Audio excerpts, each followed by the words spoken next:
Canada's a new 2021 NOC. Here's what's happening in the next year. I am Arceli Kirkhoven, licensed Canadian immigration consultant.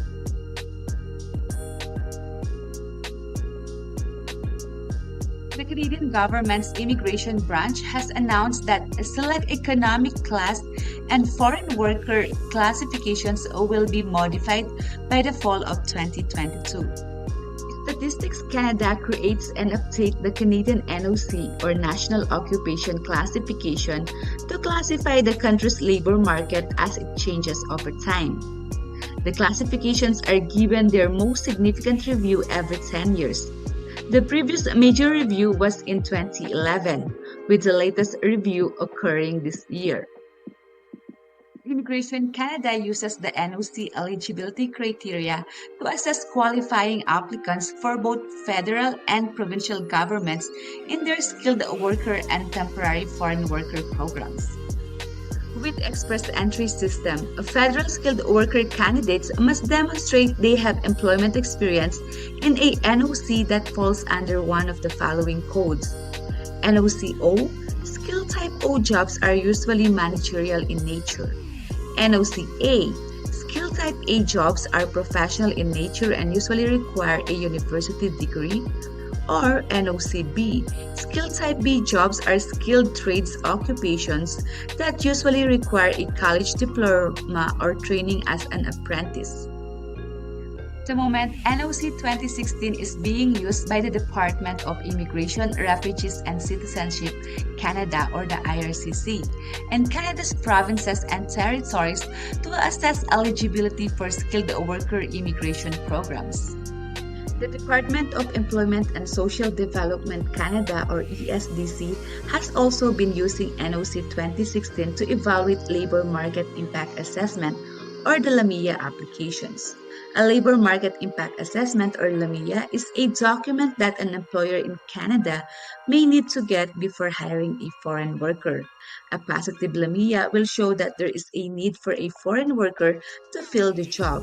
It will also show that no Canadian worker or permanent resident is available to do the job.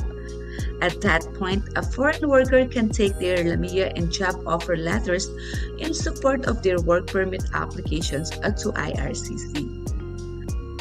The update of these occupation categorizations will take place in the third quarter of 2022 to allow enough time for all concerned parties to adequately adapt and prepare for the changes according to the IRCC. The IRCC will also fully coordinate with the ESDC to ensure a smooth transition. Rather than the current approach of categorizing jobs based on skill type, the Canadian government will now categorize jobs based on a new training, education, experience, and responsibilities or the tier system. Presently, NOC skill levels fall under 4 categories, A, B, C, and D. NOC 2021 moves away from this approach and introduces the tier system which has 6 categories. Tier categories 0, 1, 2, 3, 4, and 5. Tier 0, management occupations.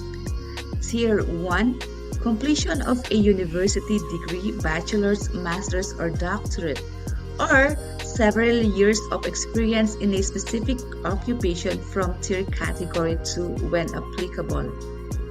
Tier 2, completion of a post-secondary education program of 2 to 3 years at community college, Institute of Technology or CEGEP, or completion of an apprenticeship training program or 2 to 5 years, or occupations with supervisory or significant safety, police officers and firefighters' responsibilities, or several years of experience in a specific occupation from tier category 3 when applicable.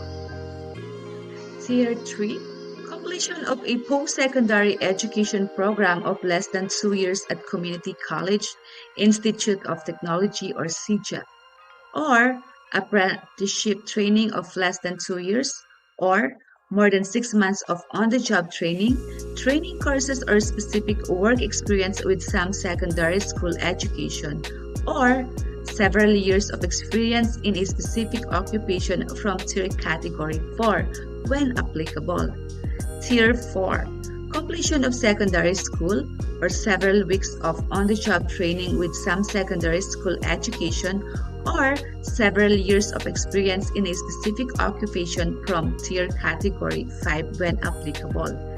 Tier 5, short work demonstration and no formal educational requirements. Tiers will replace NOC skill levels.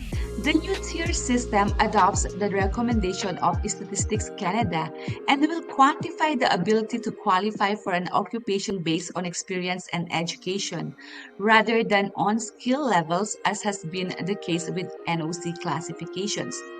Additionally, new tier system also removes the concept of high versus low skilled workers, bringing the classifications in line with current values.